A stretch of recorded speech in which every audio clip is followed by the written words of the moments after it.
each of them walk down their respective red carpets and will soon be together. And for Vladimir Putin, he couldn't get here quickly enough, Martha. This is an opportunity for him. Donald Trump has given him that opportunity. He has been a pariah, certainly in the West, and Donald Trump has given him the opportunity to come here and take his place back at the top table of global diplomacy, and that, I guess, is already a victory for Putin, who is just walking behind that jet and is emerging now. And a little clap from President Trump to announce the arrival of Vladimir Putin.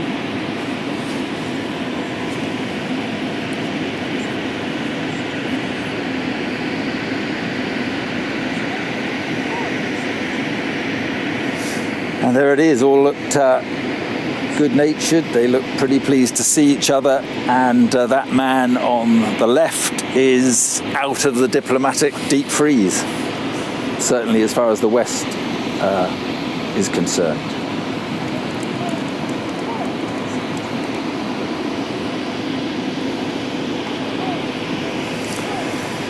And it'll be interesting to see if they are going to speak beforehand. James Matthews is with the American delegation. James, tell us the plan. What is the plan? Are they going to speak before they get down to talks? It would surprise me if they spoke publicly here, Mark. I'm in an event centre where there are two podiums set up with the tagline "Pursuing Peace" written behind. I think that's when we'll hear from both these individuals. I'm very happy President Trump clapping the arrival of Vladimir Putin and big smiles. You know, this is the superpower moment, the smile and the shake of men who hold peace in their hands. A defining moment for both men.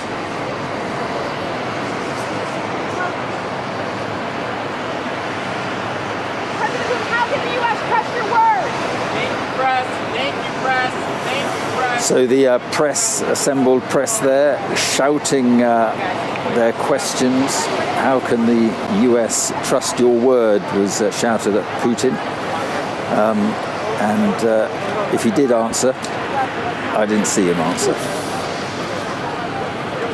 And so off they go to these talks, which the Russians have said could go on for 6 or 7 hours. And I would think that is something that the Americans are not prepared for. Yeah, the White House indicated earlier this week that they expected the talks to last for 3 hours, and I think that's more of the time frame that Donald Trump would be expecting. You know, he does not want to be locked in a room with Vladimir Putin for 6 hours. We can actually hear just above where we are now fighter jets. There we are, yes.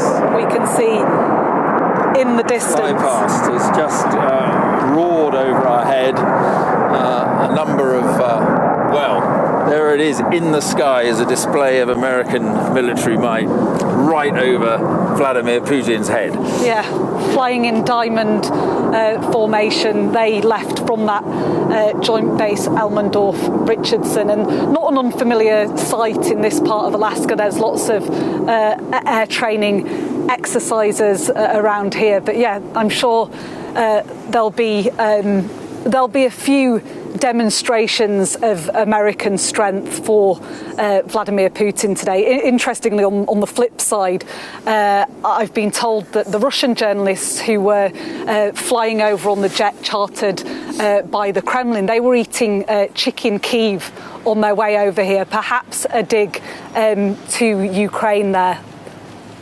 And the two presidents, extraordinary shot, actually, two presidents together in off they go for the talks, and they were chatting. I mean, Donald Trump seemed to be doing most of the chatting in the back of that car, but off they go to do a lot more talking. And it really is quite some moment.